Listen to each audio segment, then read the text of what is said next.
Olá pessoal, tudo bem com vocês? Sejam bem-vindos a mais um vídeo aqui do meu canal, a mais uma aula. Hoje nós vamos continuar falando sobre a Primeira Guerra Mundial. Eu já coloquei aqui para vocês 2 vídeos sobre esse conteúdo. Eu já falei sobre os antecedentes do conflito e falei sobre o desenvolvimento da guerra. Nesse último vídeo eu vou falar sobre como a Primeira Guerra Mundial terminou. Isso mesmo, eu vou falar dos principais acontecimentos dos anos de 1917 e 1918. E se você quer ficar por dentro de tudo o que aconteceu no final da Primeira Guerra, é só assistir ao vídeo, dar o like, se inscrever no meu canal, porque isso é muito importante e me ajuda também aqui no YouTube, certo? Então, sem mais delongas, vamos à aula. Então, pessoal, agora vamos dar sequência à nossa série de vídeos sobre a Primeira Guerra Mundial. Para quem não se lembra, eu já gravei o primeiro vídeo sobre os antecedentes do conflito, o segundo vídeo sobre o desenvolvimento da guerra e agora, neste último vídeo, eu vou falar mais especificamente sobre a participação do Brasil na guerra e sobre o desfecho do conflito, certo? Então, vamos começar a falar da participação do Brasil na Primeira Guerra Mundial, certo? Primeira coisa que é importante mencionar, como vocês podem ver aí no slide.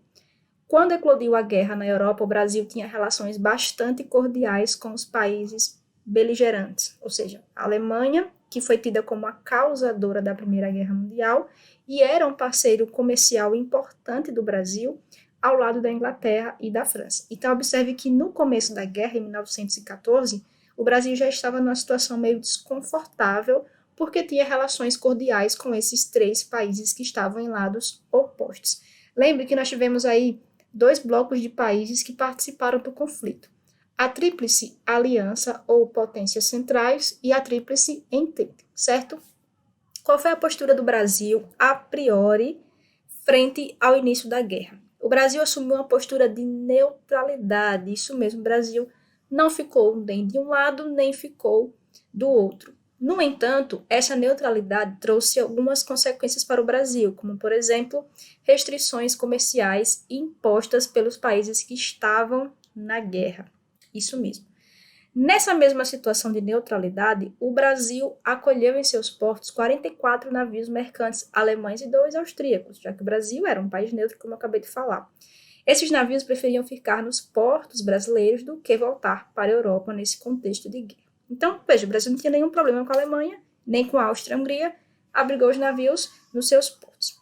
Mas dentro do Brasil também havia uma divisão interna entre aqueles que apoiavam a neutralidade do Brasil e aqueles que optavam pela decisão de participar da guerra, certo?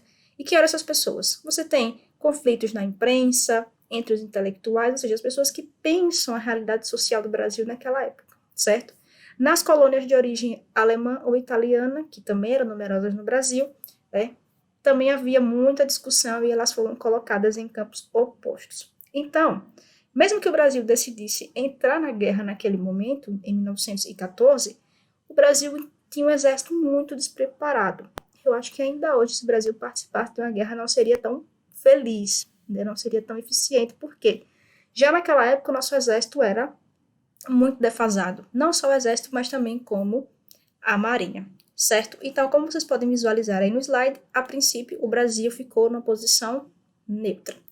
No entanto, a partir de 1917, que foi um ano muito, muito, muito importante para os rumos da guerra, que vocês vão ver lá na frente, o ano de 1917 foi muito importante para o Brasil também, porque o Brasil saiu da condição de país neutro e passou a ser um país beligerante, ou seja, ele assumiu uma posição, ele assumiu um lado e foi à guerra. Infelizmente, os brasileiros, eles relegam um pouco a participação do Brasil na Primeira Guerra Mundial e só lembram bastante da participação na Segunda. Mas é importante lembrar que o Brasil contribuiu, sim, para a Primeira Guerra Mundial. Claro, já entrou no final do conflito, mas o Brasil teve uma participação interessante, como eu vou explicar a vocês um pouco mais à frente. Então, em 1917, o Brasil deixou de ser neutro, certo? Principalmente por causa da política agressiva da Alemanha, né?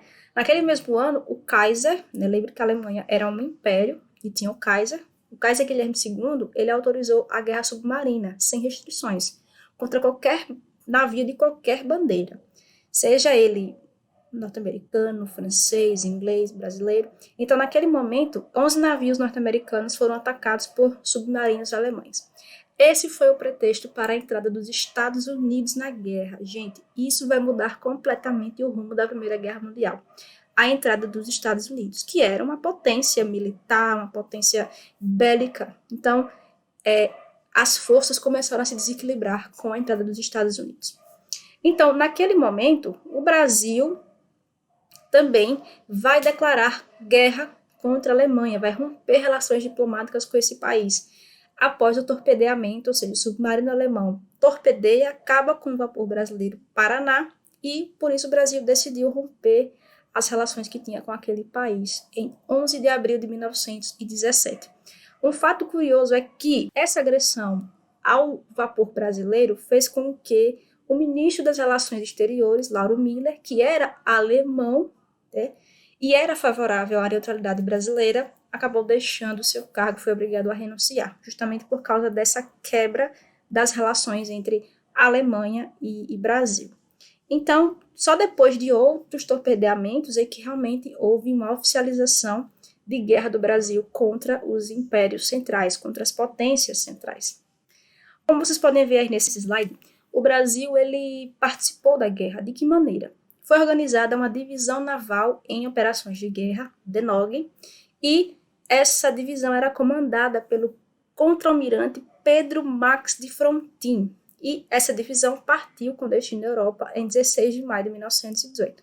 É sempre importante ressaltar a participação desses brasileiros, e a gente teve a participação de aviadores militares que atuaram nos meses finais da guerra, o próprio papel dessa divisão, que enviou cerca de 1.500 homens.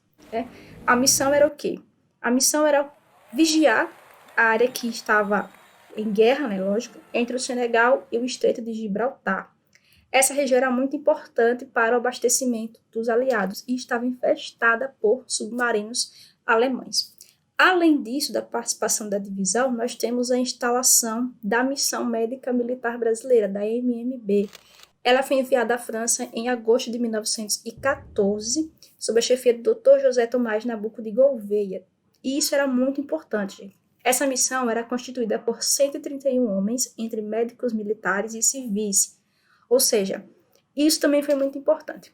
Um caso interessante que remete muito à nossa época atual, de pandemia do coronavírus, é que durante essa viagem, a missão médica, infelizmente, foi duramente atacada pela gripe espanhola. Se você não assistiu o vídeo do meu canal sobre a gripe espanhola, aproveita, clica aqui no card e assiste, porque é muito interessante. Muitos desses integrantes morreram de gripe espanhola e outros ficaram internados no hospital da Argélia Francesa. Então, a participação brasileira também foi muito, muito relevante nesse sentido, certo? Ao todo, foram enviados mais ou menos 2.000 brasileiros, 2.000 brasileiros estiveram envolvidos nessa campanha da Primeira Guerra Mundial. Seguindo o slide, gente, eu havia falado para vocês da importância do ano de 1917. Sim, esse foi o ano em que a Rússia saiu da guerra, já expliquei para vocês no vídeo anterior, por causa da Revolução Bolchevique, que culminou com o fim do czarismo na Rússia. Nós temos a saída da Rússia de uma potência importante e, ao mesmo tempo, a entrada dos Estados Unidos com seu imenso potencial industrial e humano. A sua entrada reforçou a Tríplice Entente e aí a capitulação da Alemanha foi só questão de tempo.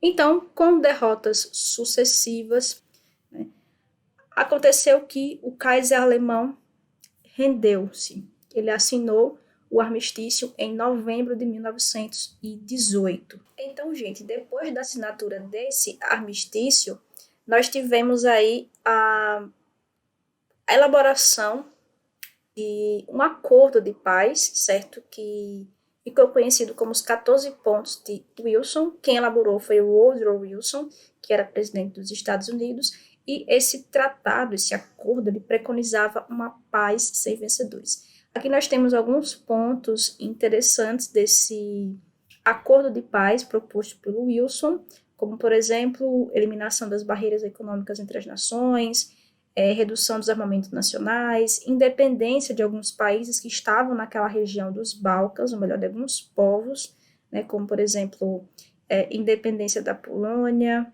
Você tem aí um projeto para desagregar esse imenso território que era a Áustria e a Hungria, né? Então, uma paz sem vencedores. Esse era o lema dos 14 pontos de Wilson. E aí, na sequência, nós temos os tratados de paz, né? Sementes para uma nova guerra. Por que eu digo isso? Porque nós sabemos que o Tratado de Versalhes ele foi muito importante para o período seguinte, o período entre guerras, e ele foi fundamental também para alimentar o revanchismo alemão, que culminou no início da Segunda Guerra Mundial. Então, esses tratados eles precisam ser analisados com calma para que você consiga entender o processo histórico que se desenrolou mais na frente, certo? Então, nós temos aí, com o fim das operações militares, os vitoriosos reuniram-se em 1919 no Palácio de Versalhes, nos arredores de Paris, para as decisões do pós-guerra. Então, quem estava reunido nesse momento? O presidente norte-americano, o Woodrow Wilson, os chanceleres Lloyd George, da Inglaterra, e o George Clemenceau, da França. Essas eram as autoridades principais que estavam presentes. O plano proposto pelo Wilson ele foi inviabilizado por uma série de fatores, principalmente pela pressão da França e da Inglaterra, e essas conversações elas resultaram no Tratado de Versalhes, como vocês podem ver aí no slide. Em resumo, o que trazia esse novo tratado? Considerava a Alemanha culpada pela guerra e criou uma série de restrições e determinações que visavam enfraquecer e desmilitarizar a Alemanha. Por exemplo, o exército e a marinha alemã teve que ser reduzido.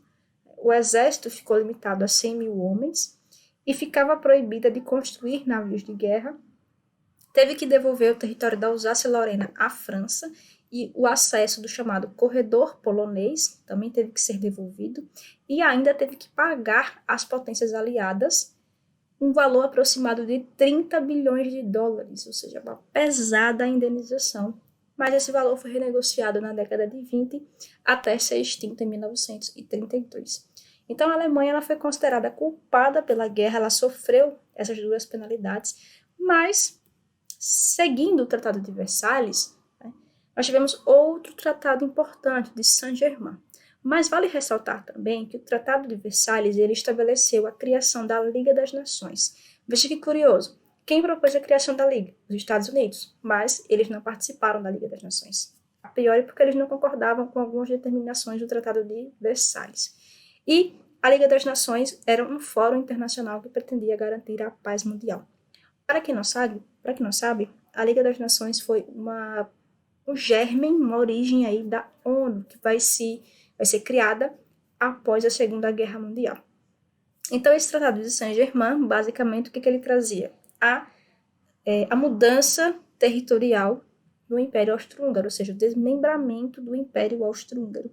Muitos impérios eles sofreram alterações nos seus territórios com o final da Primeira Guerra Mundial.